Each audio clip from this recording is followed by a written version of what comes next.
Ya estamos nuevamente con todos ustedes, como lo hacemos cada semana, eh, para considerar, para estudiar, para analizar, para meternos en la profundidad de las Escrituras, de la sabiduría de Dios expresada a través de su palabra.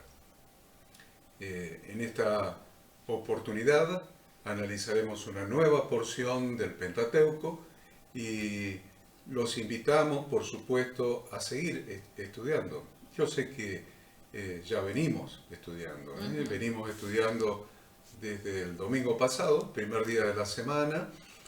Hoy es el último día de la semana, el séptimo día. Entonces hoy hacemos el resumen de todo lo que hemos estudiado durante la semana que termina hoy.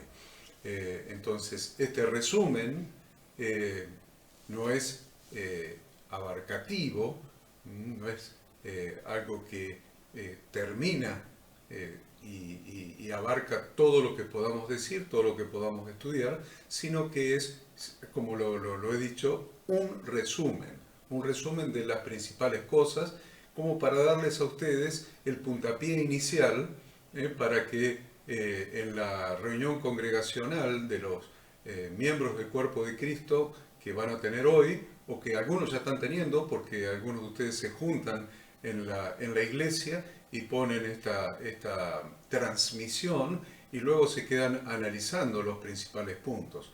Los que lo hacen de esa manera, perfecto, y los que se reúnen después a lo largo del día, bueno, esto tiende a servirles para que tengan los principales puntos de los cuales partir para realizar un análisis más profundo, para escudriñar las Sagradas Escrituras y para dejarse instruir por la santa palabra de Dios.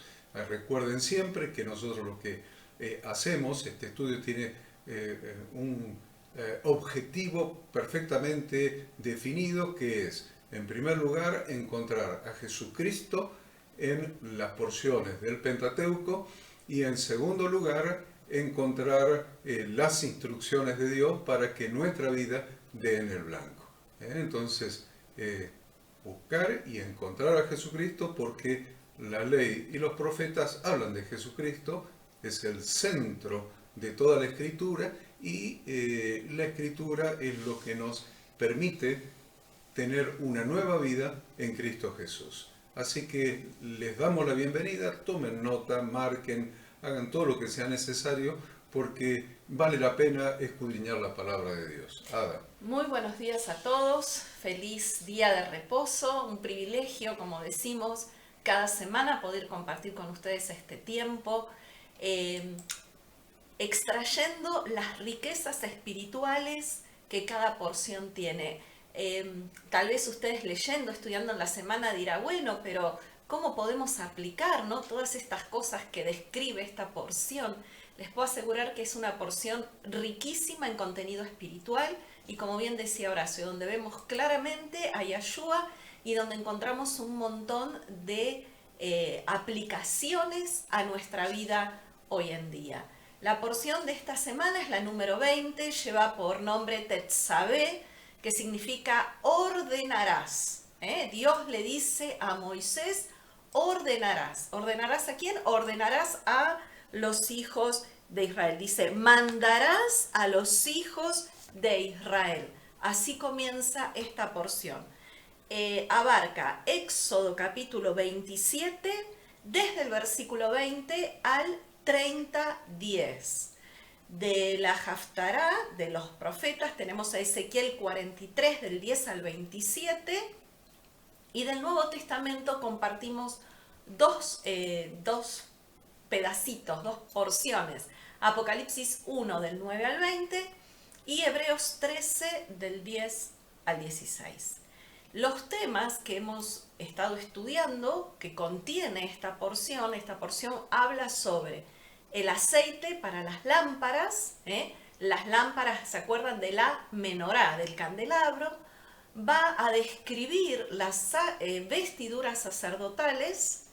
Luego la ceremonia o el procedimiento en realidad de la consagración de Aarón y de sus hijos, O sea, no son consagrados en este momento, sino que Dios da instrucciones de cómo debía ser esa ceremonia de consagración de los sacerdotes. Luego habla también de las ofrendas diarias y habla también del altar del incienso.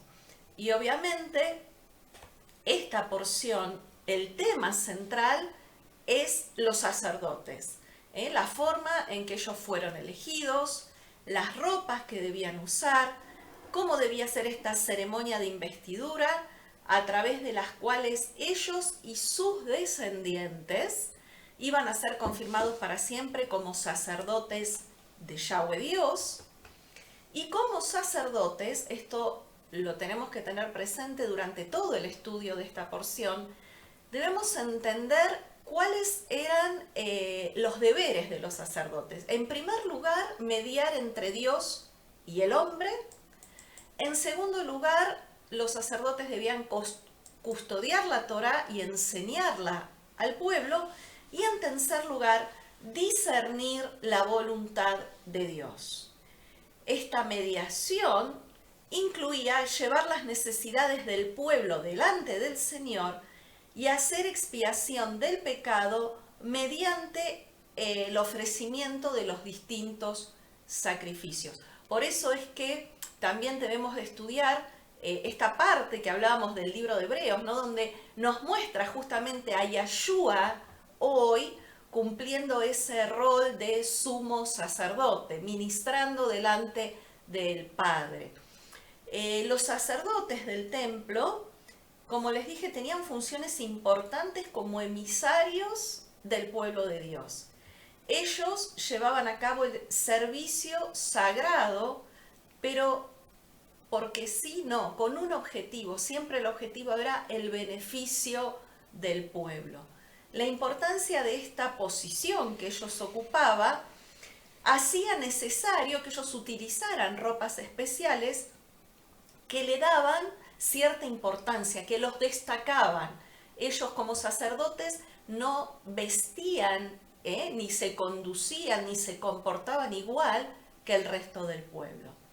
En relación con la ropa, la Biblia, si vamos y tomamos desde Génesis en adelante, vemos que habla muchísimo sobre las ropas. Si nos remontamos a Adán y Eva, vemos que ellos se hacen ropa y se cubrieron con hojas de higuera después que pecaron, ¿no? Desobedeciendo a Dios. Vemos también que Jacob se vistió las prendas de Esaú cuando se apoderó de la bendición de forma engañosa.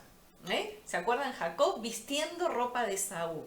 Vemos también, allí en el Antiguo Testamento, a Tamar vistiendo ropas de una prostituta para engañar a Judá, para que Judá se acostara con ella. Vemos también a los hermanos de José que usaron la túnica de José manchada con sangre para engañar a su padre y decirle que José había sido muerto y despedazado por una fiera. Vemos también que la esposa de Potifar usó el manto que José dejó, o la ropa que José dejó cuando salió corriendo, como evidencia falsa de que él había tratado de violarla. José, asimismo, usó su ropa de virrey para ocultar su identidad ante sus hermanos cuando ellos llegaron a comprar alimento en Egipto. En definitiva, todos estos ejemplos que está dando Ada son ejemplos negativos de la ropa. Todos ejemplos negativos. Usted dice, pero la Biblia habla de muchísimos ejemplos positivos. Es probable que haya más ejemplos positivos en la Biblia que los negativos. Pero estos ejemplos negativos son muy fuertes, cada uno de ellos. Entonces, lo que nosotros tenemos que pensar es qué piensa Dios en cuanto a la ropa. Exacto. Por eso hablamos de ejemplos negativos y ejemplos positivos. Entonces, lo que estamos tratando de definir es qué piensa Dios. Porque acá Ada ha enunciado todos ejemplos negativos. Aspectos negativos. Entonces, siempre Dios convierte la maldición en bendición. tenga en cuenta esto. Primera enseñanza, Dios convierte lo malo en bueno, la maldición en bendición.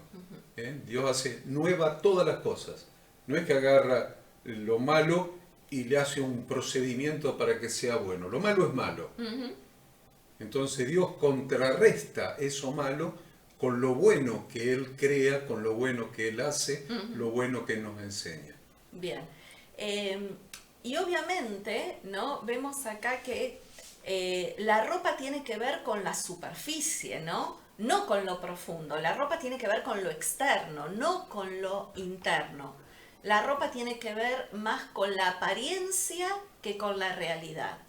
Pero sin embargo, vamos a ver claramente, como bien decía Horacio recién, los aspectos positivos. Fíjense que se dedica un capítulo entero de la Torá a describir la ropa de los sacerdotes, lo que nos muestra que para Dios la apariencia de sus hijos es muy importante. Fundamentalmente porque Jesús dijo, y este es el primer versículo que le damos del Nuevo Testamento, de la abundancia del corazón habla la boca. Lo que se ve, lo que se transmite, lo que se percibe, ahí está, esa es la palabra, note, lo que se percibe de la persona es lo que la persona tiene en el corazón. Por eso para Dios es tan importante lo que se percibe de la persona, porque lo que se percibe sale de adentro, sale del corazón, de los malos pensamientos, de los malos sentimientos, o de los buenos pensamientos y de los buenos sentimientos, de lo que tenga la persona dentro, sale lo que el resto de las personas va a percibir. Es muy importante entender esto porque este es el tema central del estudio de hoy. Vamos a comenzar entonces con el capítulo 27. Anótese ahí, márquese versículos 20 y versículo 21, donde habla de justamente el nombre, Tetzabé, mandarás, ordenarás. Y mandarás a los hijos de Israel, y comienza a hablar del aceite. En el versículo 20, Ada, empieza a hablar del aceite. Sí, dice, mandarás a los hijos de Israel que traigan aceite puro de olivas machacadas para el alumbrado, para hacer arder continuamente las lámparas. En el tabernáculo de reunión, afuera del velo que está delante del testimonio, las pondrá en orden Aarón y sus hijos, para que ardan delante de Yahweh desde la tarde hasta la mañana, como estatuto perpetuo de los hijos de Israel por sus generaciones.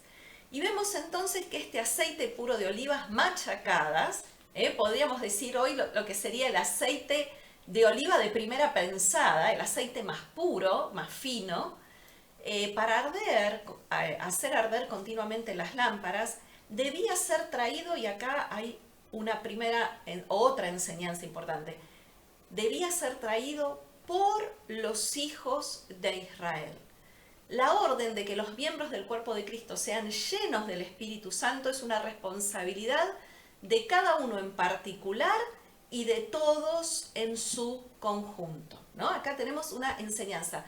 Entendamos que siempre en la Biblia, a lo largo de toda la Biblia, el aceite es figura del Espíritu Santo y hay una responsabilidad individual en búsqueda de esta llenura, pero también es una responsabilidad de todos en conjunto. Dice aquí que la lámpara debía arder desde la tarde hasta la mañana, es decir, que no podía ni debía haber oscuridad en ningún momento en el lugar santo, que era justamente el lugar santo, el lugar de servicio de los sacerdotes de Dios. Primera de Juan 1, del 5 al 7 dice, este es el mensaje que hemos oído de él y os anunciamos, Dios es luz y no hay ninguna tinieblas en él. Si decimos que tenemos comunión con él y andamos en tiniebla, mentimos y no practicamos la verdad. Pero si andamos en luz, como él está en luz, tenemos comunión unos con otros y la sangre de Jesucristo su Hijo nos limpia de todo pecado. Esa es la razón entonces por la que no podía haber oscuridad en el lugar santo en ningún momento. Por eso las lámparas se encendían cuando caía el sol, cuando atardecía, cuando anochecía, y quedaban encendidas hasta la mañana siguiente. Luego, la luz del día iluminaba el santuario. Pero la enseñanza es: nunca hay tinieblas delante de Dios. No hay nada encubierto que no ha de salir a la luz. No hay nada. Porque donde está Dios hay luz. Entonces, debemos andar en luz como Él está en luz. Exacto. Y si andamos en luz como Él está en luz, vamos a tener comunión los unos con los otros, y la sangre de Jesucristo, el Hijo, nos limpia de todo pecado. La semana pasada habíamos estudiado en detalle la instrucción de Dios con respecto a la construcción de la menorá. Habíamos dicho que la menorá, toda ella, es un gran símbolo, una gran figura de Yahshua, ¿no? Labrada a martillo, significaban los sufrimientos de Yahshua, debía ser hecha de una sola pieza, debía ser hecha de oro puro. Y este candelero, habíamos dicho que era la única fuente de luz, como bien decía recién Horacio, en el lugar santo. Lo que nos habla de Yahshua y su función de arrojar la luz de la palabra alimentada por el aceite del Espíritu Santo. Juan 8:12 nos dice, Jesús, Yahshua hablando, dice: yo soy la luz del mundo, el que me sigue no andará en tinieblas, sino que tendrá la luz de la vida. Queremos vida, queremos claridad, queremos saber cómo conducir nuestra vida, cómo caminar, cómo ser completamente felices y plenos en Dios. Pues entonces, ahí dice, ¿no? Guardando su palabra. Tendremos en Él la luz de la vida. Otro texto, Proverbios 6:23, nos dice: porque el mandamiento es lámpara, tremendo, y la enseñanza es luz, y camino de vida las reprensiones que te instruyen. Tremendo ese texto, ¿no? y profundo. Está el otro texto más conocido, Salmo 119:105, lámpara es a mis pies tu palabra y lumbrera a tu camino. E Isaías 51:4 dice: estad atentos a mí, pueblo mío, y oídme, nación mía, porque de mí saldrá la Torá y mi justicia para luz de los pueblos. Por lo tanto, nuestro grado de plenitud espiritual, como seres humanos que somos, depende de nuestra obediencia a la voz de Yahweh, Dios quien nos creó. Cuanto más obedecemos la palabra de Dios, más iluminados somos y más podemos llegar a ser luz para otras personas. Porque no solamente, decimos siempre, Dios no solamente nos pide algo para nosotros, siempre Él nos pide que tengamos la capacidad de dar a los demás, ¿no? Entonces, Mateo 5:13-16, Jesús dijo: así alumbre vuestra luz delante de los hombres, para que vean vuestras buenas obras y glorifiquen a vuestro Padre que está en los cielos. Entonces, la palabra de Dios es esa luz que ilumina nuestro camino, que nos marca por dónde debemos andar, pero también nos indica, nos desafía a poder iluminar a otros. Que la luz de Cristo que está y habita en nosotros brille para poder iluminar a otros también. Y como decimos siempre, una de las tantas funciones que el Espíritu Santo tiene es iluminar nuestra alma, nuestra mente, nuestra alma, para que podamos comprender las Escrituras. Es entendimiento e inteligencia espiritual para discernir las cosas de Dios y la revelación del Evangelio de Cristo. Es tarea del Espíritu Santo generar luz. Por eso el Espíritu Santo realiza esta función de iluminación. El Espíritu Santo nos ilumina. ¿Para qué nos ilumina? Para que podamos comprender la palabra, y no solamente comprenderla, sino materializarla, es decir, llevarla a la práctica. ¿Por qué? Porque si tenemos revelación, tenemos iluminación, pero no somos hacedores de la palabra, no vamos a estar siendo los hijos que Yahweh Dios anhela que seamos. La lámpara, es decir, la palabra revelada a través del Espíritu Santo, debe ser preparada cada mañana mientras se quema incienso sobre el altar de oro, siendo el incienso figura de la oración, la intercesión y la adoración. Por eso en esta misma porción, en Éxodo 37, nos dice: Aarón quemará incienso aromático sobre el altar del incienso cada mañana, cuando aliste las lámparas lo quemará. Fíjense qué interesante, el incienso se quemaba a la mañana. Dijimos que la menorá iluminaba durante la noche, entonces en el momento que Aarón iba a presentar el incienso, debía alistar estas lámparas. Cada mañana las alistaba para que pudieran iluminar y no apagarse. Con respecto a... ¿Vamos a cambiar de capítulo? Cambiemos de capítulo, entonces vamos al 28. Bueno. Vamos al 28 y vamos. Y espero que les haya resultado de utilidad estos versículos que hemos mencionado del 27 y que les haya quedado clarito esto. A ver, vamos a dejar el mensaje. Vamos a dejar el mensaje. La lámpara, que es la iluminación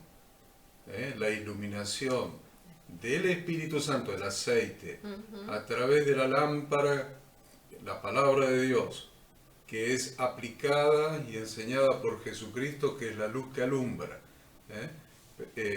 Esa palabra, la palabra de Dios, debe ser preparada en nuestros corazones cada mañana. Pero ¿cómo lo hacemos al ser sacerdotes de Dios? Cada uno de nosotros, sacerdotes ejerciendo nuestro sacerdocio. Haciendo arder el incienso sobre el altar del incienso. El altar de oro que está pegadito al velo, ¿ven? Ahí enfrente. Entonces, ¿qué es lo que tenía que hacer el sacerdote? ¿Qué es lo que tenemos que hacer nosotros? Arder el incienso y preparar la lámpara.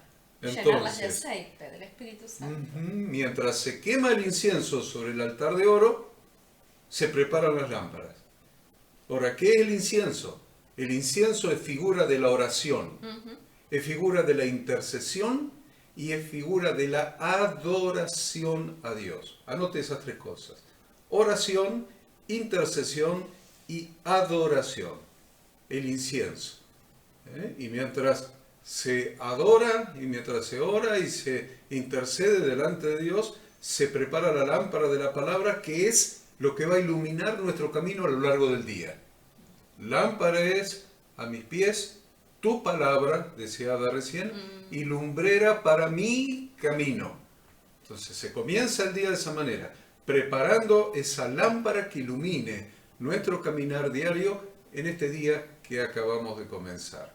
Eso es el mensaje de los versículos del capítulo 27. Digamos, la aplicación para hoy en día en nuestras vidas, ¿no? La aplicación para nuestra vida diaria. Como sacerdotes. Porque recuerden, todo creyente es un sacerdote. Todo creyente es bíblicamente un sacerdote. Ahora, para que realmente sea considerado por Dios un sacerdote, debe ejercer el sacerdocio. Bueno, acá le estamos dando una manera, entre otras, que vamos a dar más adelante, de cómo ejercer su sacerdocio como sacerdote de Dios. Acá tienen una manera, una clave. Tómelo. Tome esta enseñanza, esta instrucción de la palabra de Dios. Vamos al capítulo 28, que comienza con un tema muy interesante. Exacto. Sí. Comienza con las ropas. Yo creo que noten otra cosa antes de empezar con el 28. ¿Cuántas veces? Por lo menos 5 veces en esta porción se habla de mis sacerdotes. Mis sacerdotes. Aarón, sus 4 hijos, mis sacerdotes. Mis sacerdotes. Bueno, es muy importante que los sacerdotes en la Biblia no son sacerdotes de ninguna religión, no son sacerdotes de ninguna denominación. Los verdaderos sacerdotes son sacerdotes de Dios. Eso ténganlo en cuenta. Nosotros dice la Escritura que somos sus sacerdotes, un reino de sacerdotes y gente santa. Un reino de sacerdotes y gente santa. ¿Sacerdotes de quién? ¿De qué denominación? ¿De qué religión? No, sacerdotes de Dios. Esto es una cosa muy importante que tiene que quedar clara en esta enseñanza. Por lo menos yo conté anoche cuando lo estábamos leyendo en la cena familiar, me llamaba la atención todas las veces que en esta porción se lee mis sacerdotes, cuando Dios está hablando. Entonces los sacerdotes verdaderos son sacerdotes de Dios. Ahora sí, vamos al 28. Te agrego algo a esto que estás diciendo, bien, que se me viene a la mente. Todo el tiempo se habla, ¿no? O como cristianos, en la mayoría de las congregaciones se habla de que somos reyes y sacerdotes, pero se hace más hincapié en el ser reyes, porque todos anhelan vivir como reyes, servirse como reyes, pero cuán distorsionado está o cuántas veces se enseña de manera distorsionada lo que implica realmente el sacerdocio, la función de sacerdotes, y por lo tanto, ¿cuáles son esas responsabilidades que hoy cada uno de nosotros, como vos decías, cada creyente en ejercicio es un sacerdote? Entender la profundidad y la responsabilidad que implica ser un sacerdote.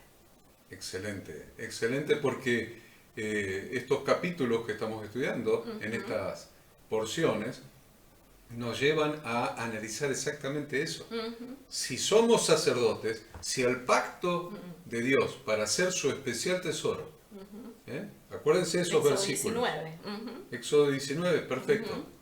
Vosotros visteis lo que hice a los egipcios y cómo tomé sobre alas de águila y os he traído a mí. Ahora bien, si diereis oído a mi voz, dar oído de Shema, es escuchar para obedecer, y guardareis mi pacto, seréis mi especial tesoro sobre todos los reinos de la tierra, porque mía es toda la tierra, dice Yahweh.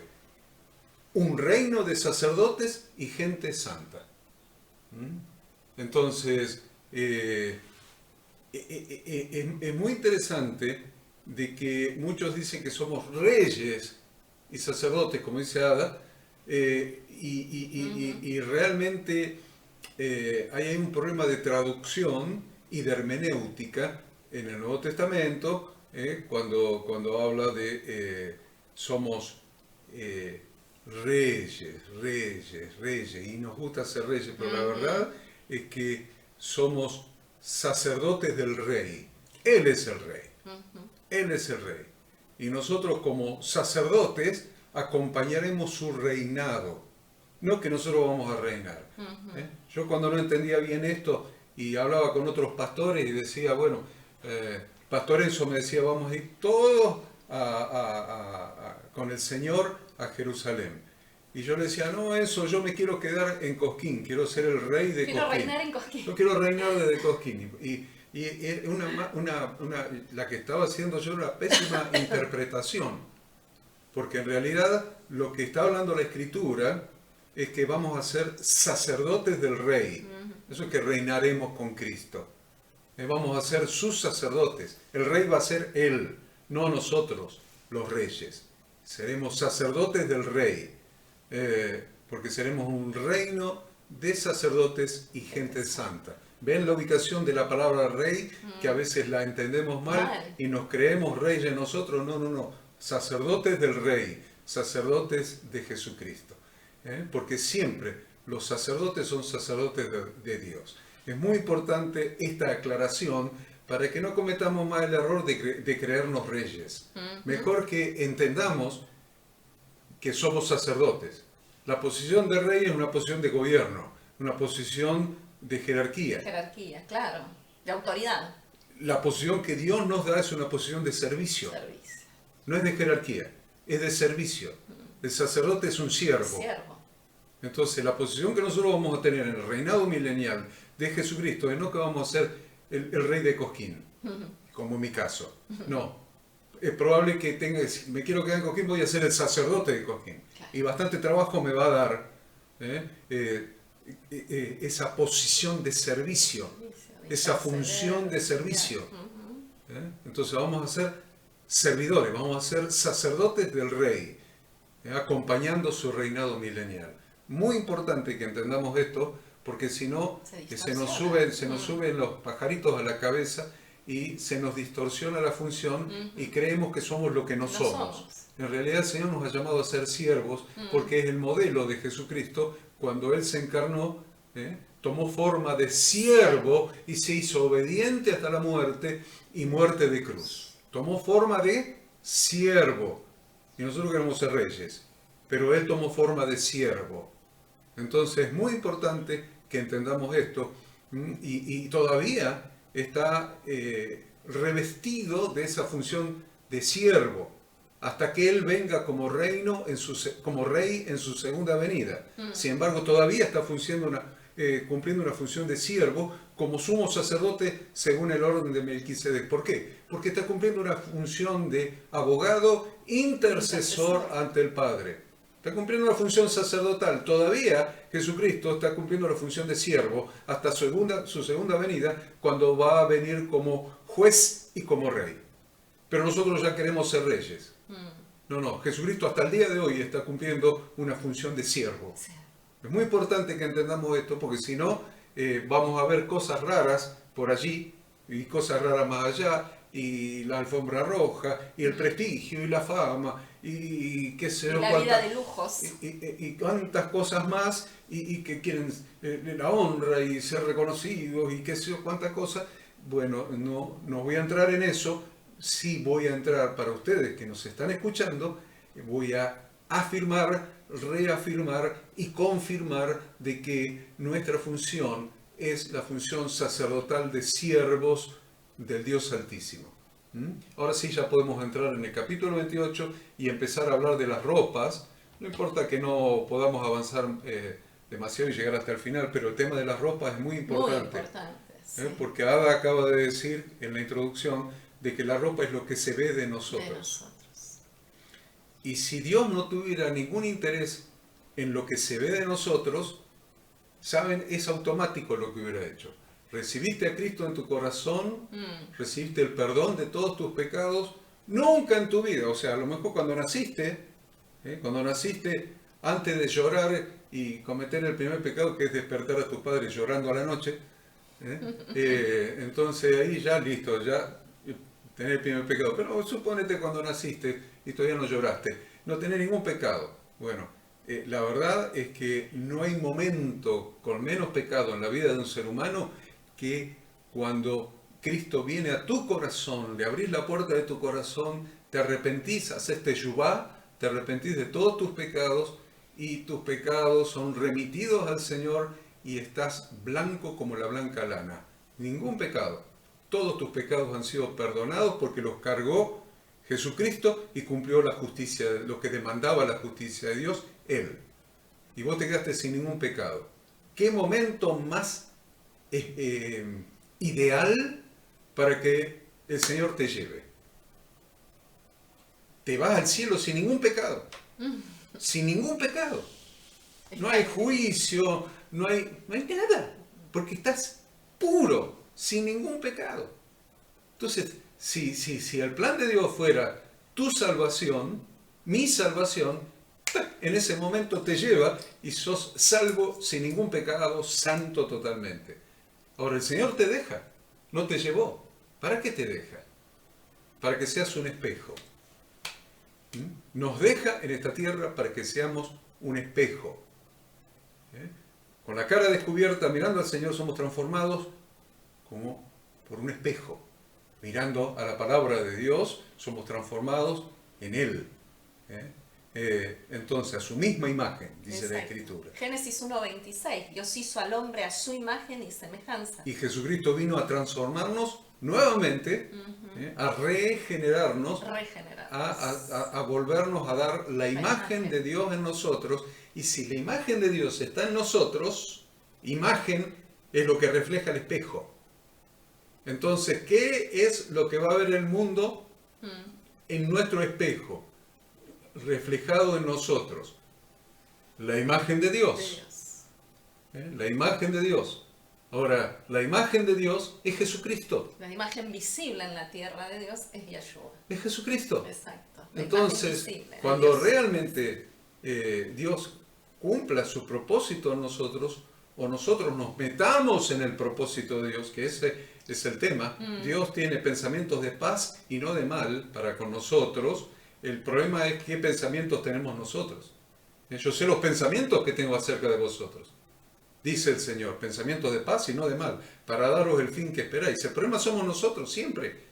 Entonces, cuando nosotros nos metemos en su propósito y somos transformados a la imagen de su Hijo, lo que vamos a reflejar va a ser la imagen de su Hijo. Y eso es lo que Dios quiere de la iglesia. La iglesia es el cuerpo de Cristo, es lo que refleja la imagen de Cristo.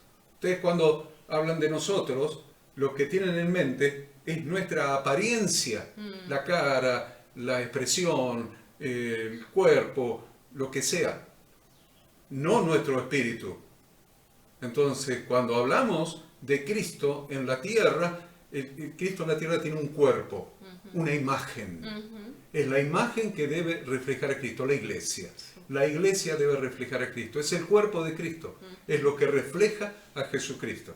Entonces, cada uno de nosotros debemos ser el reflejo de su gloria, debemos ser el reflejo de su presencia, el reflejo de su amor, el reflejo de su humildad, el reflejo de su servicio. Cada uno de nosotros debemos ser el reflejo de Cristo, debemos ser transformados a esa imagen. Por eso, para Dios, la ropa es tan importante, la ropa sacerdotal, la ropa del sacerdote. Cada detalle es descrito en todo este capítulo. En todo este capítulo, cada detalle era importante y cada detalle era finísimo, admirable. Gente, ex esclavos en Egipto, que lo único que habían tocado era el barro con el que hacían los ladrillos. Barro. Ahora tienen delante suyo oro y piedras preciosas. Lino finísimo. Ropas de lino fino, blanco, resplandeciente. Oro puro, piedras preciosas. Miren si para Dios no es importante lo que refleja su sacerdote. Vamos entonces de lleno al capítulo 28, Ada. Bien, los primeros versículos, el 2, quiero destacar, dice: harás vestiduras sagradas a Aarón, tu hermano, para honra y hermosura. Y después dice: y tú hablarás a todos los sabios de corazón, a quienes yo he llenado de espíritu de sabiduría. Entonces vemos, repasando un poquito lo que habíamos dicho en la introducción, la palabra en hebreo sacerdote quiere decir, es Cohen, significa Cohen, sacerdote, y el plural en hebreo para sacerdotes es Kohanim. Cohen, sacerdotes, Kohanim, sacerdotes.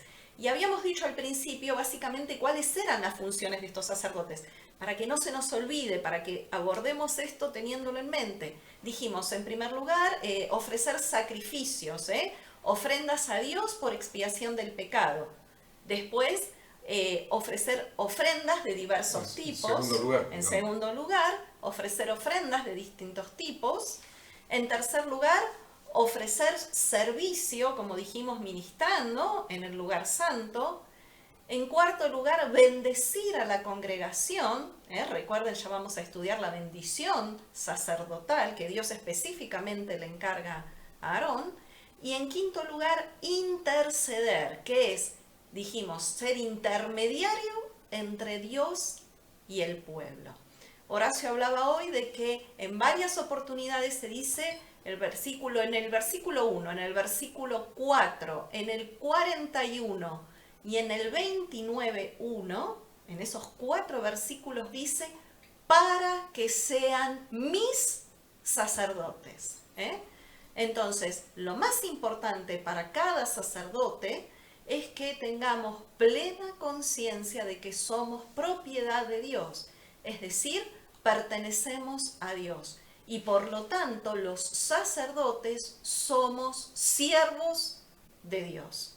el hecho de ser sacerdotes de Dios nos obliga, yo hablaba hoy de las responsabilidades, nos obliga a tener sus características y las características de su sumo sacerdote, Yeshua, quien manifestó el amor del Padre teniendo compasión por la gente, y Jesús dijo, aprender lo que significa misericordia quiero y no sacrificio, porque no he venido a llamar a justos, sino a pecadores al arrepentimiento. Vemos en la Torá que Yahweh hizo una promesa a Israel diciéndoles que ellos serían un reino de sacerdotes y gente santa. Recién lo mencionábamos hace un ratito, Éxodo 19, 5 y 6. Vosotros me seréis un reino de sacerdotes y gente santa. Pero como también estudiamos en porciones anteriores, no todos de ellos llegaron a ser sacerdotes, cumpliendo las condiciones requeridas por Dios para hacerlo. Por eso es que Dios termina escogiendo a Aarón y a su descendencia para ser sus sacerdotes. Obviamente, con el paso del tiempo, vemos que a partir del derramamiento del Espíritu Santo en Pentecostés, nuevamente Dios abre la posibilidad de ser parte de su reino de sacerdotes y gente santa. Pero vemos también hoy en día que no todos llegan a hacerlo de la misma manera que ocurrió en el Sinaí, ¿no? Recuerdan que Dios le había dicho al pueblo, le había hecho esta propuesta. Sin embargo, el pueblo se asustó y dijo, no, tenemos miedo de Dios, los truenos, los relámpagos, los temblores, no.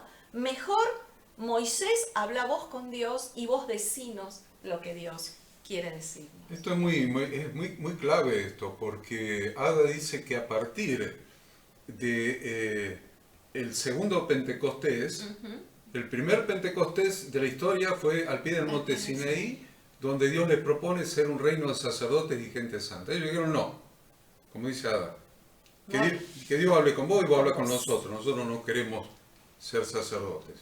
Por eso Dios elige a una tribu, la tribu de Leví, y de la tribu de Leví a una persona, Aarón, y de esa descendencia arónica, la clase sacerdotal, específicamente. Ahora, es muy importante que entendamos esto, porque el segundo Pentecostés, el de Hechos capítulo 2, se abre la posibilidad de volver a ser un reino de sacerdotes y gente santa, lo mismo. Se repite, pero ahora con el poder del Espíritu Santo habitando en nosotros. Pero no para que portemos ciertos títulos o cargos en un organigrama jerárquico de alguna organización religiosa. No, se está refiriendo a funciones que debemos cumplir.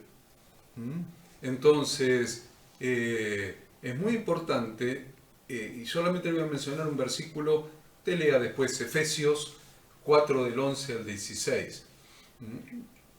Pero a mí me gustaría que usted vea dos cosas de aquí.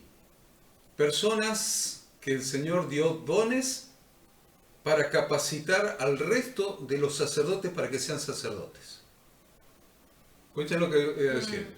No sé si lo habré dicho alguna vez de esta manera, pero se lo voy a decir así, de esta manera. Jesucristo tuvo dones, Él tuvo todos los dones. Él, en su ministerio terrenal, ejerció todos los dones. Y lo va a encontrar en la Biblia. Se lo puedo asegurar y usted lo puede buscar.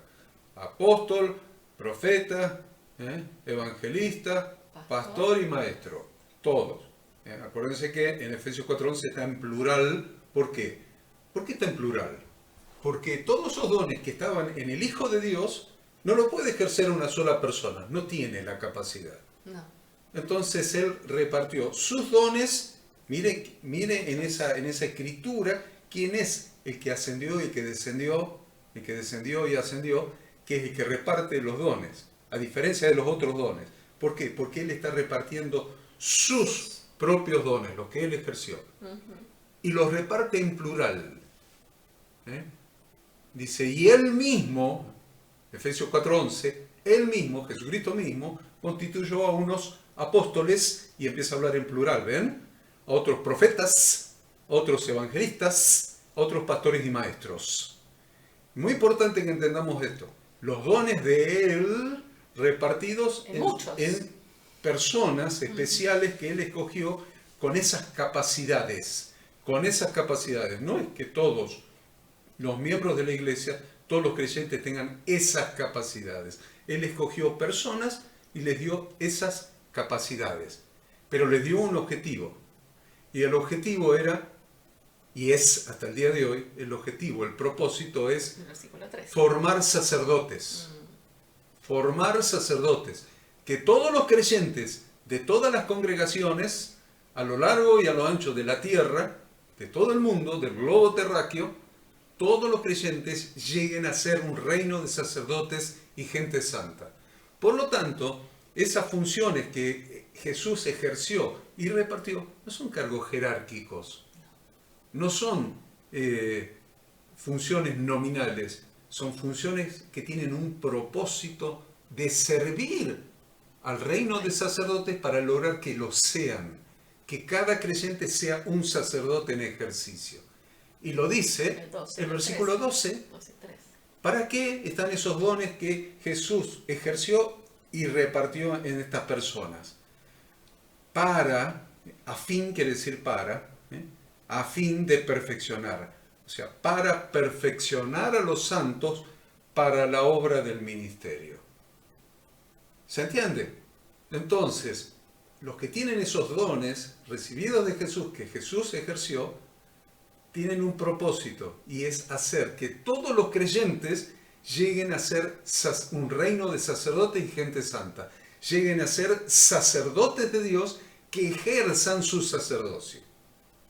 Si nosotros, como pastores o maestros, o el don que el Señor nos haya delegado, entendemos esto, vamos a entender para qué estamos en la iglesia. Estamos pura y exclusivamente para capacitar a todos los creyentes, a todos los miembros del cuerpo de Cristo, para que aprendan a ejercer su sacerdocio en todos los ámbitos de ejercicio de su sacerdocio, y que lleguen a ser toda la iglesia un reino de sacerdotes y gente santa. Para eso estamos, para eso es nuestra función, para eso es nuestro ministerio. Poner ese don que Él nos repartió, que nos dio a cada uno, al servicio de los demás. Es un don de servicio, porque Jesús entonces dice, no, pero yo soy. No, vos no sos nada. Vos recibiste de Jesús ese varón humilde, ese Hijo de Dios que se hizo carne, se encarnó y se hizo hombre y se hizo obediente. Eso es lo que estás heredando de Él. Eso es Efesios 4:11. Eso estás heredando de Él. Esa humildad y ese servicio con lágrimas, con compasión. Eso es lo que estás heredando de Él, recibiendo de Él, con un propósito, que no se quede en vos como una jerarquía, sino que seas un siervo que sirve a los demás para que todos los creyentes lleguen aprendan a ejercer su sacerdocio, aprendan a ejercer su sacerdocio, aprendan las instrucciones de Dios para vivir en santidad y lleguen a ser un reino de sacerdotes y gente santa. No es complicado entenderlo. No es complicado entenderlo si lo hacemos con el corazón y el espíritu adecuado.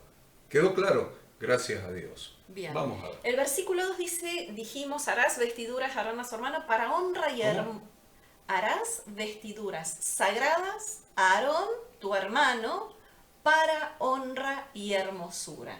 Lo habíamos mencionado hace un ratito, pero acá la Torá estipula que sus sagradas vestimentas eran para honor y gloria. La ropa del Cohen, del sacerdote, no le impartía santidad en forma automática. Es decir, no es porque se vistiera de esa manera que él iba a adquirir santidad, sino al revés, que esa ropa servía para inspirar santidad en quien la vestía. Yo visto de esta manera, fui designado por Dios sacerdote, eso me da una responsabilidad y me obliga a vivir en santidad, a vivir de una manera diferente. Cada uno de nosotros en nuestra condición de sacerdotes, cuando nos reunimos para ejercer nuestro sacerdocio en el cuerpo de Cristo, debemos tener cuidado de la ropa que nos ponemos, porque acá dice claramente que la ropa debe ser para honra y hermosura. En la Biblia, cada vez que habla de ropa o de vestimenta, esto también es importante, siempre se está refiriendo al carácter de la persona. Por eso, a cada uno de sus hijos, a cada uno de sus sacerdotes, se nos enseña de qué manera debemos vestirnos. Es decir, ropa es sinónimo de carácter. Ropa tiene que ver con qué carácter debemos desarrollar, qué carácter debemos reflejar. Y hay un montón de textos, pero muchos textos a lo largo de la Biblia que nos hablan con respecto a la ropa. En definitiva, lo que se exterioriza de lo que hay dentro de nuestro interior. La ropa, decíamos al principio, es lo que se ve en nosotros. Algunos ejemplos de textos bíblicos tenemos Romanos 13:14 que dice: vestíos del Señor Jesucristo y no proveáis para los deseos de la carne. Hablábamos hace un ratito, recién Horacio hablaba de que el carácter de Cristo sea formado en cada uno de nosotros. Luego Efesios 4:24 dice: vestíos del nuevo hombre creado según Dios en la justicia y santidad de la verdad. Un nuevo ropaje. Ahora nos quitamos el carácter del mundo y nos vestimos como hijos de Dios. Efesios 6:11 nos dice: vestíos de toda la armadura de Dios para que podáis estar firmes contra las acechanzas del diablo. Y ahí habla, ¿no?, de esta armadura, del casco, del escudo, etc. Luego Colosenses 3:12 nos dice: vestíos pues como escogidos de Dios. Subrayen esto: fuimos escogidos por Dios. Que nos vistamos como escogidos de Dios, santos y amados, de entrañable misericordia, de benignidad, de humildad, de mansedumbre, de paciencia. Ahí tenemos algunas prendas de esa ropa. No es la ropa de moda, no es estar vestido al último grito a la moda. No, no, no. Habla de un carácter interior que se va a reflejar en lo exterior. Habla de cómo debe ser esas prendas, esa ropa, de entrañable misericordia, de benignidad, de humildad, de mansedumbre, de paciencia. ¿Acaso no es el mismo carácter de Yeshua? Y otro ejemplo que tenemos es Colosenses 3:14, que dice: y sobre todas estas cosas, vestíos de amor, que es el vínculo perfecto. Estos son solamente algunos de los tantos textos en donde la Biblia nos habla de ropa, de esa visión externa, reflejando el carácter de Cristo en cada uno de nosotros. Fíjense que el versículo 3 del capítulo 29 dice: tú hablarás a todos los sabios de corazón, a quienes yo he llenado de espíritu de sabiduría, para que hagan las vestiduras de Aarón. Fíjense qué interesante, habla de sabiduría de corazón. Dios habla de que Él mismo dio esta sabiduría especial a ciertas personas que eran las que iban a confeccionar la ropa de los sacerdotes. Y ahí nos damos cuenta que sabio de corazón no puede referirse a la sabiduría humana clásica. ¿Por qué? Porque la sabiduría normal, común, esa es una sabiduría que encontramos en nuestro cerebro. Sin embargo, acá habla de sabios de corazón. Entonces, corazón sabemos que es la base de nuestras emociones. Por lo tanto, ser sabio de corazón implica poseer temor de Dios. No está hablando de la sabiduría humana, de la que también se me ocurre ahora, habla el libro de Santiago, la sabiduría humana, sino una sabiduría especial dada por Dios, esta sabiduría de corazón, sinónimo de temer a Dios. Y cuando tememos a Dios, guardamos sus mandamientos y vivimos como Él anhela que vivamos. Esta experiencia emocional se siente en el corazón y es como, conocida como el comienzo, el comienzo de la sabiduría. El principio de la sabiduría, lo dice como en 3 oportunidades la Biblia, es el temor de Yahweh. A esa sabiduría se está refiriendo.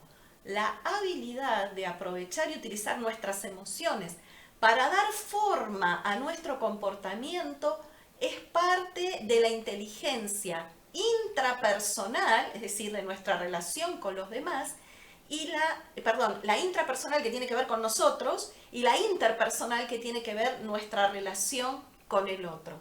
Cada uno debe desarrollar y usar estas sabidurías que Él nos da, usarlas ¿para qué? Para el servicio a Dios. ¿Por qué? Porque eso deben hacer los sacerdotes. Bien, del 5 al 43, así avanzamos, nos habla de las vestiduras de los sacerdotes. Sí. Desde el 5 al 43. Se lo voy a poner en la pantalla para que usted vea un modelo. Está despersonalizado, porque así debe ser. Es un maniquí. Claro. Es un maniquí, mírenlo. Ahí lo tiene. Nos aclaran... todo lo que está relatado acá en este capítulo. Está bien. Nos aclaran algunos mensajes de que quedó claro lo que explicamos anteriormente. Cristian nos manda también su aclaración. Gracias por comunicarse y por decir que el Espíritu Santo les está hablando y que lo que estamos enseñando les queda perfectamente claro en cuanto al carácter de Cristo, a la delegación de sus funciones y a la actitud de compasión, humildad y servicio que se requiere de cada uno de nosotros. Así que gracias por comunicarse, y tienen las vestiduras sacerdotales en pantalla y Ada pasa a explicarnos. Acuérdense del versículo 5 al 43. Bien, ahí está relatado cada una de las prendas, dijimos, de las prendas que iban a formar esta vestidura, ¿no? Una de las cosas que menciona es que llevaba un pectoral del juicio y allí dentro estaba el Urim y el Tumim, que eran elementos con los cuales el sacerdote pedía consejo de Dios. ¿Se acuerdan que dijimos que una de las funciones es discernir la voluntad de Dios para poder expresarla al pueblo? Bueno, en ese tiempo, en ese momento, se utilizaba el Urim y el Tumim para pedirle el sacerdote consejo a Dios y poder discernir la voluntad de Él. Y Él daba la respuesta en medio de su gloria. Después algo interesante que dice el versículo 21, Aarón llevaba sobre sus hombros y sobre su pecho grabados los 12 nombres de las tribus de Israel.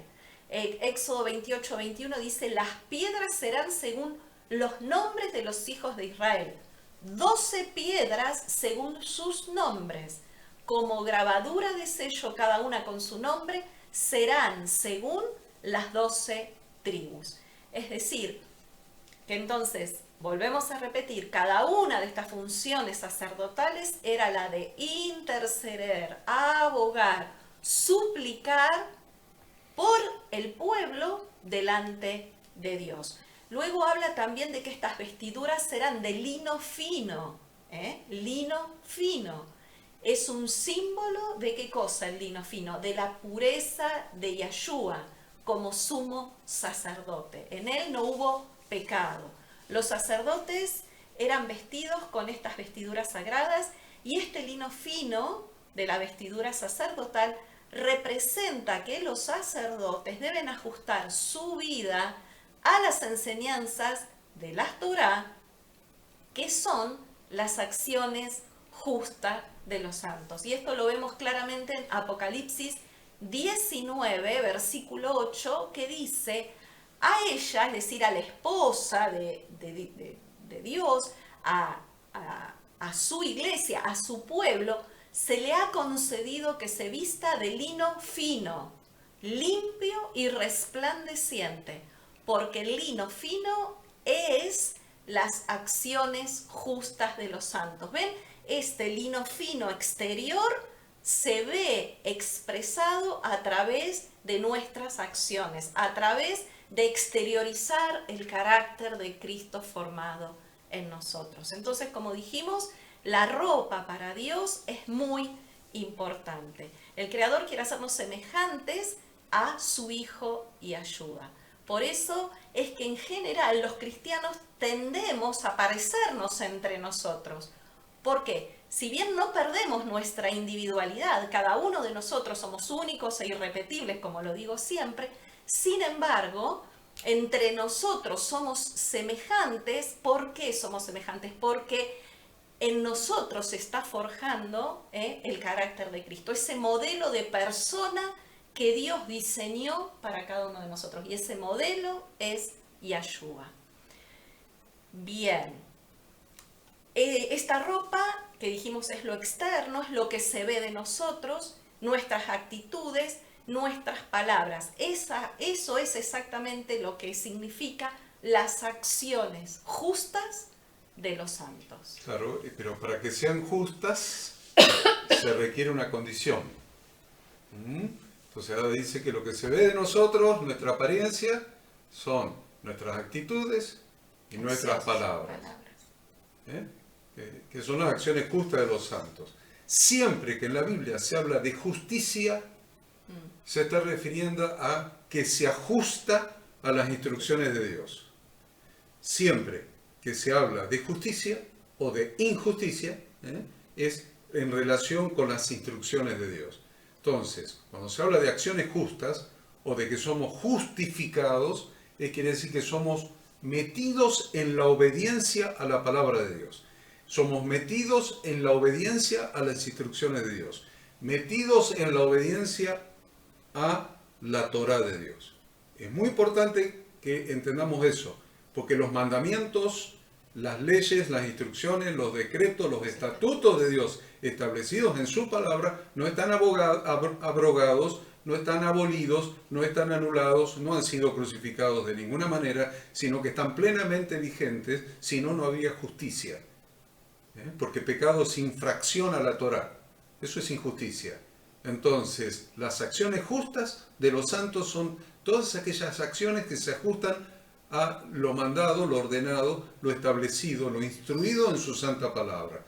Y esa obediencia a su palabra es lo que nos reviste como iglesia, como cuerpo de Cristo, como esposa de Cristo, como esposa de Jesucristo, nos reviste de lino fino, limpio y resplandeciente, que son las acciones justas de los santos, las acciones que se ajustan a la Torá de Dios. Bien. Entonces, vamos a avanzar. Bien. Y yo les propongo que ustedes miren allí, no sé, hay un capítulo entero que habla de la nueva ropa. Un capítulo entero, no entiendo. Acá está. El capítulo 3 de Colosenses. Colosenses capítulo 3. Anóteselo para leer hoy. Claro, como tarea para el día de hoy. Tarea para el día de hoy. Colosenses 3. El capítulo de la ropa con que nos debemos vestir como sacerdotes de Dios. Capítulo 3 de la epístola a los Colosenses. Colosenses, todo el capítulo 3. Habla de cambiarnos la ropa, dice, despojaos de tal ropa y vestíos de una nueva ropa. Es muy interesante para poder edificarse mutuamente, abordar este texto. Sí, solamente le vamos a dar un resumen de conclusión, pero usted léalo y estúdialo para la mutua edificación de hoy. Sí. Colosenses 3. Por ejemplo, el versículo 5 de Colosenses 3. Haced morir pues lo terrenal en vosotros. ¿Qué es lo que quiere decir? Es una orden, hacer morir. No es algo que Dios va a hacer, tenemos que hacer nosotros. Nosotros siempre andamos orando, Señor, santifícame, Señor, purifícame, Señor, dame virtud. Y la verdad es que la Biblia dice que todas esas cosas las tenemos que hacer nosotros. Exacto. Tenemos que hacer nosotros. Y le pedimos a Él que nos haga lo que nosotros tenemos que hacer, y nos olvidamos que Jesús en la cruz dijo, lo que yo tenía que hacer ya lo completé. Consumado es. Capítulo 17 del Evangelio de Juan, más sus palabras en la cruz. Ya les enseñé todo lo que les tenía que enseñar, capítulo 17 de Juan, ya les enseñé todo lo que les tenía que enseñar, y la obra de la cruz consumado es. O sea, Él hizo todo lo que tenía que hacer. de ahí en adelante nos toca a nosotros hacer lo que nosotros tenemos que hacer. Y acá nos está diciendo, haced morir pues lo terrenal a vosotros, en vosotros, quiere decir, sacate la vieja ropa. Sacate la vieja ropa. Y el versículo 10, por ejemplo, nos dice, revestirnos del nuevo hombre. Y el versículo 15 dice, la paz de Dios debe gobernar nuestros corazones. Entonces, gobernar, ¿qué quiere decir? Es mandar. Es mandar. Entonces, a ver, el versículo 16. La palabra de Cristo more en abundancia en nosotros. ¡Epa! ¿No era que estaba abolida? ¿Qué enseñó durante 4 años Jesús en su ministerio? Es que justamente es la palabra la que va modificando nuestra conducta. Decíamos hoy, la palabra es como un espejo, muestra nuestras imperfecciones, entonces estudiar la palabra, si la palabra de Dios mora en abundancia entre nosotros y nos edificamos mutuamente y nos ayudamos mutuamente a entender las instrucciones de Dios, entonces el carácter de Cristo se va a poder formar en nosotros. Es muy interesante esto porque la única manera, escuchen lo que les voy a decir, la única manera de conocer plenamente la imagen que Dios quiere que tengamos, la vestidura, ¿vieron? La imagen, la única manera de conocer cabal, plenamente, completamente, la imagen que Dios quiere que tengamos, es decir, la ropa con la que debemos vestirnos, es aplicar lo que dice el versículo 16 de Colosenses 3.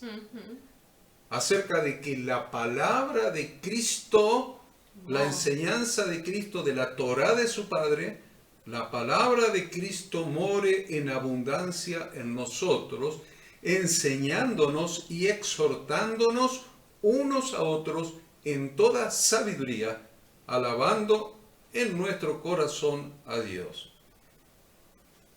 Pero fundamentalmente no debemos olvidar la centralidad del nombre del Señor Jesús. Versículo 17. En todas nuestras acciones es Él el centro, sea de palabra o sea de hecho. Entonces la pregunta que nos deberíamos hacer es una pregunta que siempre yo uso como ejemplo. ¿Qué haría Jesús en mi lugar? Porque la centralidad es Él, es la imagen que nosotros debemos proyectar. Si debemos proyectar su imagen, la pregunta en cada decisión debería ser ¿qué haría Jesús en mi lugar? Y obrar en consecuencia. Y obrar en su consecuencia. Y finalmente debemos ser hijos agradecidos. Siempre. Dando gracias a Dios Padre por medio de nuestro Señor Jesucristo. Por eso el versículo 15 dice, sed agradecidos. Y fíjense qué interesante que es el tema de la ropa y qué importante que allí en Apocalipsis 19, del 11 al 16, anótelo, Apocalipsis 19, del 11 al 16, nos habla de cuál va a ser la ropa de Yahshua cuando Él regrese, cuando Él esté regresando. Fíjense que Apocalipsis 19, 13 dice, estaba vestido de una ropa tenida en sangre y su nombre es el Verbo de Dios. Siempre decimos, Yahshua es la Torá hecha carne. Y el 16, Apocalipsis 19, 16 dice, y en su vestidura y en su muslo tenía escrito este nombre, Rey de Reyes y Señor de Señores. Esa es el ropaje con el cual Yahshua va a regresar. Versículos 34 y 35. Ada nos explica esos dos versículos porque el sumo sacerdote, Aarón, el sumo sacerdote, tenía una campanilla de oro, dice el 34, una campanilla de oro y una granada, así alternándose alrededor de su vestimenta, una campanilla de oro, una granada, una campanilla de oro, una granada así, en toda la orla del manto alrededor. Y estará sobre Aarón cuando ministre, o sea, cuando entre en el lugar santísimo una vez por año, en el día de expiación, acuérdense. Ahí se refiere eso al versículo 35. Cuando entre en el lugar santísimo una sola vez por año, el día de expiación. Y se oirá su sonido cuando él entre en el santuario delante de Yahweh y cuando salga para que no muera. Y Ada nos explica acerca de estos dos versículos que son tan importantes. Bueno, este ruedo en la túnica, como decía, la que usaba el sumo sacerdote, estaba decorado con delicadas campanitas que se podían escuchar cada vez que entraba al santuario ante Yahweh y cada vez que salía. Entonces, estas campanas tenían diversos propósitos para todos los que estaban involucrados, todos los que escuchaban esas campanitas. Por un lado, para las personas que estaban cercanas al sacerdote, las campanas anunciaban el momento del servicio.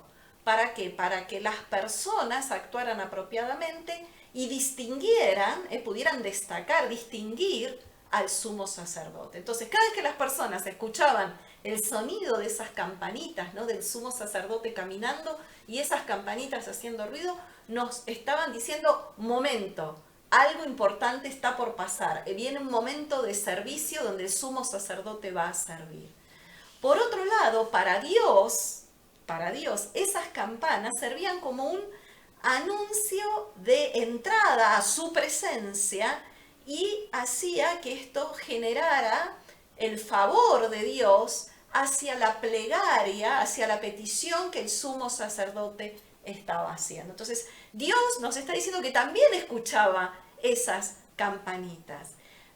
Y quizás la razón más importante del sonido constante de estas campanitas era permitir que el mismo sumo sacerdote comprendiera y recordara su inmensa responsabilidad.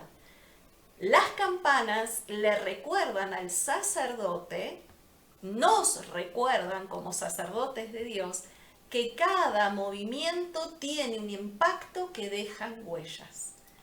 Tres, entonces. Sí, tres involucrados, o tres mensajes. El resto de las personas, claro. El resto de las personas que escuchaban las campanitas, ¿sí? Dios. Y en tercer lugar, el mismo sumo sacerdote.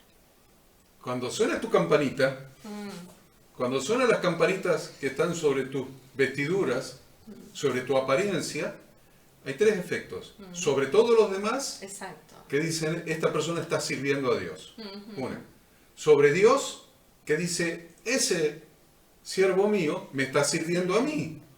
Y sobre vos mismo, que decís: mi vida está consagrada a servir a Dios. Qué bueno que está ese modelo, Ada. Por eso nosotros debemos aspirar a este estado constante de conciencia, no solo para recordarle a los demás lo que nosotros representamos, sino fundamentalmente para recordarnos a nosotros mismos el impacto de nuestros actos. Todo el proceso de vestirse es una metáfora del desarrollo gradual de sacerdote en su servicio a Dios. Entonces, esto comienza primero con las ropas internas, aquellas que quizás pueden reflejar nuestros pensamientos y nuestros sentimientos. Y luego avanza hacia el exterior, porque fíjense que comienza, cuando describe estas vestiduras, comienza por los calzoncillos, por estos calzoncillos que se ceñían en la cintura y llegaban por debajo de la rodilla. Va de adentro hacia afuera. Los calzoncillos se ceñían desde los lomos, los hombros, hasta la mitad de la pierna, se cubrían todo su cuerpo. Todo el cuerpo, exacto. Luego avanzaban hacia el exterior, colocando las prendas externas, como decíamos, que representan el comportamiento hacia nuestros semejantes. Y una vez que se colocaba todas estas prendas, finalmente poder poner sobre su cabeza esa diadema de oro, esa fina lámina de oro que tenía impresa la frase Santidad a Yahweh, representando su dedicación absoluta al servicio público de Dios. Bien, en varias enseñanzas, en varios cursos que hemos dado, en varias enseñanzas que están grabadas, usted va a encontrar los tres ámbitos de nuestro sacerdocio práctico, de todo creyente, de todo creyente, no solamente de los siervos, digamos, de Efesios 4:11, sino todos los creyentes que van a ser parte de este reino de sacerdotes y gente santa, Entonces ya hablamos de un servicio antes, ¿sí? Pero ahora le vamos a hablar de más servicios. Porque, ¿dónde voy a ejercer mi sacerdocio? A ver, yo quiero ejercer mi sacerdocio. Bueno, ¿querés empezar? Empezá. Empezá en tu primera congregación, que es tu casa. Seguí con la segunda familia, la segunda congregación, que es la familia de Dios. Y también hacia el mundo. Entonces busque usted en las redes, va a encontrar varias enseñanzas que lo hemos enseñado con lujo de detalle. En varias oportunidades. Inclusive en el curso, miren, la facultad bíblica, en la facultad bíblica, en el posgrado, en el posgrado para pastores y servidores, en el posgrado para pastores y servidores, hay una materia entera que se llama Sacerdotes de Dios dentro de la iglesia. Una materia entera que habla del sacerdocio de Dios. Así que no piense que una materia entera la vamos a enseñar acá nosotros en esta brevedad que tenemos de tiempo, que ya se nos está terminando. Entonces, pero mire, busque, y si no, si usted quiere servir a Dios, ser un líder de su iglesia, quiere ser un pastor, o quiere ser un líder, un anciano, o quiere capacitarse más profundamente en el conocimiento del ejercicio del servicio a Dios, inscríbase, anótese en la Facultad Bíblica en un curso que se llama Curso Teológico y Práctico de la Función Ministerial. Curso Bíblico teórico y práctico, teológico y práctico de la función ministerial. Lo tiene bien la pantalla que ponemos siempre al final, o si no, métase en facultadbiblica.com, facultadbiblica.com, campus virtual, y ahí va a tener todos los cursos que damos. Busque el curso teológico y práctico de la función ministerial, y hay una materia completa acerca del ejercicio del sacerdocio. En la propia familia, en la familia de Dios y hacia el mundo.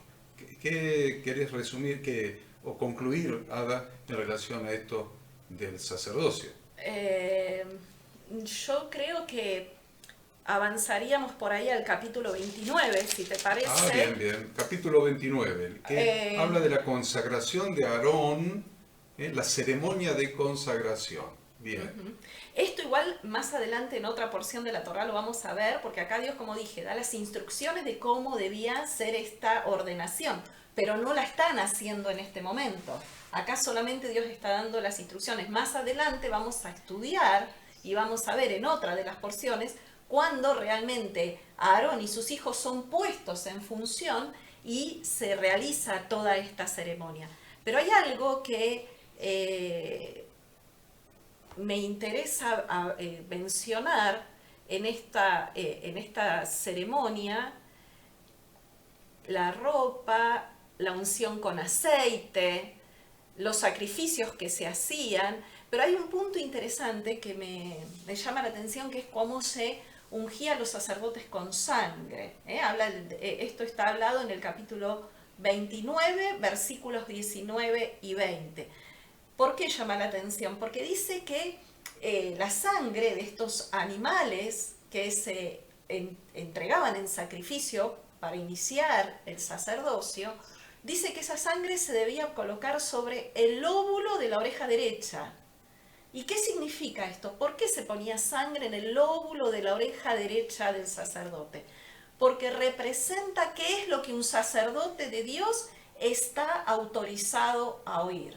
Es decir, yo como sacerdote oigo una sola voz, y es la voz de Dios. ¿Cómo me habla Dios? A través de su palabra y de sus instrucciones.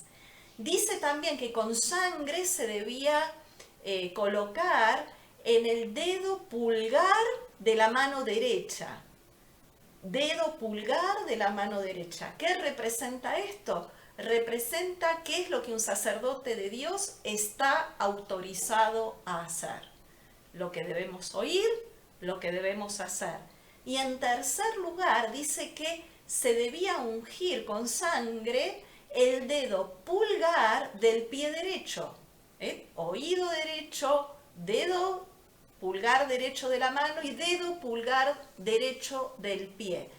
¿Qué significa el dedo del pie? Representa dónde está autorizado a ir o a entrar un sacerdote de Dios. Note la palabra autorizado, que empleó Ada en los tres ejemplos. Autorizado.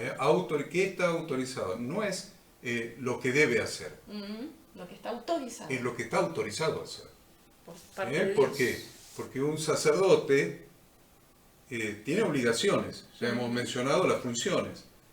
Pero aparte de las obligaciones, hay cosas que no le son autorizadas, diría Ada, en las tres cosas, porque había que poner la sangre en el lóbulo de la oreja derecha, en el dedo gordo de la mano derecha y en el dedo gordo del pie derecho. Lo que está autorizado a oír, lo que está autorizado a hacer y lo que está autorizado a caminar, a dónde está autorizado a ir. Entonces, ¿qué es lo que estamos diciendo acá? Estamos diciendo que esto no importa porque no es pecado. No es pecado. La Torá no dice nada de esto. Así que esto que estoy escuchando no es pecado. La Torá no dice nada. Y entonces pongo la música, ¿ven? La música cristiana, pero lo pongo con un volumen que el vecino de arriba, el de abajo, el del departamento de al lado, del otro lado no puede dormir la siesta, el chico, el bebé llora, y del de al lado, el de arriba, y no es pecado, estoy escuchando música cristiana. Usted tome los ejemplos que quiera, hago esto porque esto no está prohibido. O voy a tal lugar porque no, si no está prohibido, en la Torá no está prohibido. Ojo que ahora somos sacerdotes, un reino de sacerdotes y gente santa. Entonces, ¿qué dice en este particular la Escritura? ¿Qué dijo el apóstol Pablo? 1 Corintios 6:12 dice, todas las cosas me son lícitas, mas no todas convienen, todas las cosas me son lícitas, mas yo no me dejaré dominar de ninguna. Y también, en 1 Corintios 10:23, Pablo vuelve a decir, todo me es lícito, pero no todo conviene, todo me es lícito, pero no todo edifica. Así que yo sé y vamos a ver más en detalle esta ceremonia de consagración. Pero de aquí quiero destacar del capítulo 29, a partir del versículo 38, del 38 al 46, habla de las ofrendas diarias, hablaba de estas ofrendas que se debían presentar todas las mañanas y todas las tardes, pero el versículo 43 dice, allí me reuniré con los hijos de Israel, el lugar será santificado con mi gloria, y santificaré el tabernáculo de reunión y el altar, santificaré asimismo a Aarón y a sus hijos para que sean mis sacerdotes. Y anote versículo 45 y 46. Y habitaré entre los hijos de Israel y seré su Dios. Y conocerán que yo soy Yahweh, su Dios, que los saqué de la tierra de Egipto para habitar en medio de ellos, yo, Yahweh, su Dios. Está firmado por Dios. Entonces, acá vuelve a hablar de propósito. ¿Por qué Dios nos sacó de la esclavitud de Cristo y de Egipto, y nos transfirió al reino de su luz admirable, de las tinieblas a la luz, de la muerte a la vida? ¿Para qué? Acá dice, yo los saqué de la tierra de Egipto para habitar en medio de ellos. La voluntad de Dios no ha cambiado, el propósito de Dios no ha cambiado. Estos versículos declaran claramente que el objetivo de la redención de Egipto y la entrega de la Torá era que la Shekinah, que la presencia de Dios residiera en su congregación. Y dijimos, su congregación hoy está formado por piedras vivas. Cada uno de nosotros somos piedras vivas que formamos parte de este edificio espiritual que es su iglesia, que es su pueblo. Que la vida de sus hijos estuviera llena de la santidad de Dios. Dijimos, los sacerdotes deben ser santos, apartados del mal para hacer el bien. Es decir, apartados del pecado para vivir en obediencia a la Torá de Yahweh Dios. Y esta es la única manera en que Dios habitará en medio de nosotros, en medio de su pueblo. Sí, el texto que Ada colocó acá es Levítico 20:26 y es muy interesante porque es muy amplio, porque está hablando de todos nosotros que hemos sido apartados de los pueblos. ¿Dónde vivís? ¿Dónde vivís? ¿En qué país del mundo vivís? ¿En qué pueblo del mundo vivís? ¿Dónde vivís? Acá la palabra te está diciendo, no importa dónde vivas, en qué país, en qué ciudad, no importa, has sido apartada, apartado de los pueblos, has sido apartado de ese pueblo para formar este reino de sacerdotes y gente santa. ¿Qué dice Levítico? ¿Cuál es el que vos mencionás ahí? Levítico 20:26 dice, habéis pues de serme santos, porque yo Yahweh soy santo, y os he apartado de los pueblos para que seáis míos. Bien, vamos al capítulo 30 brevemente para terminar. Sí, con esto termina la porción, ¿no? En este capítulo 30 se describe la construcción. Recién acá, en este capítulo, habla de otro elemento. En las porciones anteriores habíamos visto el altar de bronce, habíamos visto el pan de los panes de la proposición. En el capítulo de hoy se menciona, en este capítulo 30, este altar del incienso. Este altar que, como vos explicabas y mostrábamos la semana pasada, estaba ubicado justamente delante del velo que separaba el lugar santo del lugar santísimo. Este altar se lo llamaba altar del incienso o altar del perfume. Era de dimensiones pequeñas, era de oro, ubicado delante del velo, y el único objeto que acompañaba a este altar de oro era un incensario de oro o un sartén en el cual se encendía el incienso. Se encendía en este pequeño elemento y con ese fuego se prendía el fuego en este altar. Acá lo describe en la categoría de cosa santísima y es una figura de la oración, la intercesión y la adoración. ¿Y qué decíamos hoy al principio? Que la intercesión, la adoración y la oración era función de los sacerdotes, es función de los sacerdotes. Y fíjese qué interesante, porque mientras que el altar de bronce, el que estaba apenas uno entraba al tabernáculo, el que estaba en el patio exterior, ese altar de bronce nosotros dijimos que nos habla de la muerte de Cristo, porque allí se presentaban los sacrificios, se entregaban los animales que se ofrecían en sacrificio. Entonces, ese altar de bronce es figura de la cruz de Cristo, es figura de la muerte de Cristo. Sin embargo, el altar de oro nos está hablando de el Señor viviente, de un Jesús vivo, resucitado, que ascendió al cielo y que está hoy en día ejerciendo su función de sumo sacerdote, intercediendo, ejerciendo su ministerio a favor nuestro y está sentado a la diestra del Padre. Entonces, el altar de bronce, figura de muerte, el altar de oro, figura de vida, de oración, de intercesión. El primer altar, el de bronce, símbolo de un lugar de sufrimiento. Y tipifica a Yahshua como Salvador, porque si Él no hubiera entregado su vida en la cruz, no podría habernos salvado. Este segundo altar, este altar de oro, este altar del incienso, es un lugar de triunfo y representa a Cristo, a Yahshua, como mediador, como intercesor entre Dios y los hombres.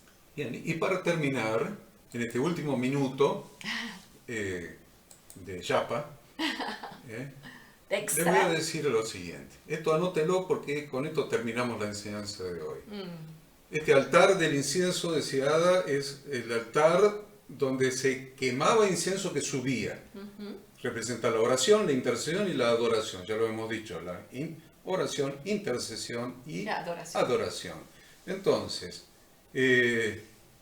esa oración, esa intercesión y esa adoración solamente son aceptadas cuando provienen de aquellos que primero han venido a la cruz, tipificada en el altar de bronce, como dijo Ada, lo primero que está en el tabernáculo. Entonces, primero han venido a la cruz, el altar de bronce, pasado por el proceso de santificación representado por el lavacro, y han entrado al lugar santo y se encuentran en el servicio sacerdotal, que es lo que representa el lugar santo con su mobiliario. Entonces, es muy importante porque decimos, yo oro, yo intercedo, yo adoro, está bien. Primero tenés que pasar por la cruz, por el altar de bronce. Después tenés que pasar por la santificación. El espejo. El espejo del lavacro. El lavacro estaba hecho con los espejos de las mujeres, que eran de bronce pulido. El espejo en el que te mirás, la palabra de Dios, el lavacro. Después tenés que entrar a servir en el lugar santo. Está la mesa de los panes, está la menorá, y después recién está sobre el velo el altar de oro. La oración, la intercesión y la adoración. ¿Por qué esto es así? Que tengo que pasar por todo eso antes para que mis oraciones suban, y para que mi intercesión suba, y para que mi adoración suba. ¿Por qué? Porque Dios no responde, y escuche esto y anótelo, con esto termino. Dios no responde las oraciones que son hechas por personas que no están ajustadas a su palabra. Lo voy a repetir. Dios no responde las oraciones que son hechas por personas que no están ajustadas a su Torá. ¿Esto lo estoy inventando? No. ¿Lo dijo Jesús? No lo dijo Jesús. Lo dice Juan 9:31. No fue Jesús. Es Juan 9:31. En Juan 9:31 leemos: y sabemos que Dios no oye a los pecadores. Pero si alguno es temeroso de Dios y hace su voluntad, a ese oye. No oye a los pecadores, no oye a los que no obedecen su palabra. Porque pecado es infracción de la Torá. Así que lo dice Juan también. Pecado es infracción a la ley de Dios. Entonces, sabemos que Dios no oye a los pecadores, a los que infringen la Torá, porque no está abolida. Porque lo está hablando, está en el Nuevo Testamento lo que estamos leyendo. Pero si alguno es temeroso de Dios y hace su voluntad, o sea, le obedece, a ese oye. ¿Qué es lo que estoy diciendo con esto? Que el pecado y la fe van por caminos diferentes. El pecado y la fe van por caminos diferentes. Y no solamente diferentes, sino muy alejados del uno del otro. Porque el pecado no se sujeta a la palabra de Dios, sino que es infracción a sus instrucciones, a su Torá. Primera Juan 3:4 le decía: todo aquel que comete pecado infringe también la Torá, la ley. Pues el pecado es infracción de la Torá, de la ley. Entonces, la Torá, la ley, los mandamientos, las instrucciones de Dios, que es la Torá, que son las instrucciones de Dios para que la vida de sus hijos den el blanco. Eso es lo que significa literalmente la palabra Torá. Las instrucciones de Dios para que la vida de sus hijos dé en el blanco. La Torá, esas instrucciones de Dios, es confirmada por la verdadera fe bíblica. La desobediencia, el pecado, va bien lejos de la obediencia y de la fe. Entonces, la Torá es confirmada por la verdadera fe, la obediencia a su palabra. Les dejo este texto y con esto terminamos. Romanos 3:31. Romanos 3:31 dice: porque Dios es uno, y Él justificará por la fe a los de la circuncisión y por medio de la fe a los de la incircuncisión. La pregunta que hace el apóstol acá: luego, ¿por la fe invalidamos la Torá? Luego, ¿por la fe invalidamos la ley? en ninguna manera, sino confirmamos la Torá. La fe se ajusta a la Torá. El pecado se aleja de la Torá. Y Dios no oye a los pecadores, sino que oye a aquellos que son temerosos de Él y hacen su voluntad. A ese oye. Es muy importante que tengamos esto como cierre de la reflexión que hemos hecho en esta oportunidad en relación con esta porción de la palabra de Dios que ustedes vienen analizando durante toda la semana y terminarán de analizar hoy con los hermanos, porque ya mañana empezamos a estudiar la nueva porción que analizaremos el sábado que viene. Dios los bendiga, Dios los guarde, Dios los prospere en todas las cosas y le dé su luz porque es la luz, es lo que alimentaba la luz del candelabro, la luz de la menorá. Le des la luz del Espíritu Santo para que a través de la palabra Cristo nos ilumine. Amén. Shabbat Shalom.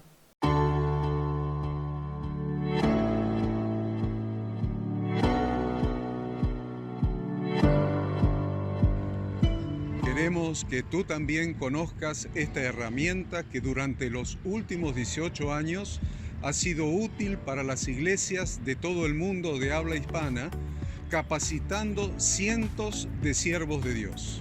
Las formas de aprender están cambiando y Ministerio Bíblico Internacional, a través de su Facultad Bíblica, brinda programas de formación ministerial bíblica, teológica y práctica para la multiplicación y edificación de la iglesia 100% online. Respondiendo a las necesidades de hoy, para aquellos que no cuentan con la posibilidad de asistir a clases presenciales, donde quiera que estés, en todo lugar, recibirás el material de estudio y verás las clases en vivo y on demand, accediendo a través de tu celular, PC, tablet o Smart TV.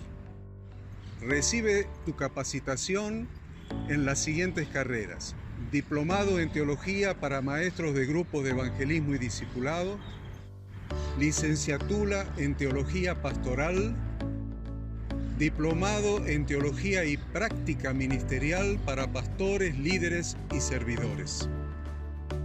Súmate a los pastores que han organizado un grupo de estudio tutorial a distancia en la congregación con estudiantes locales y de las otras iglesias de la zona.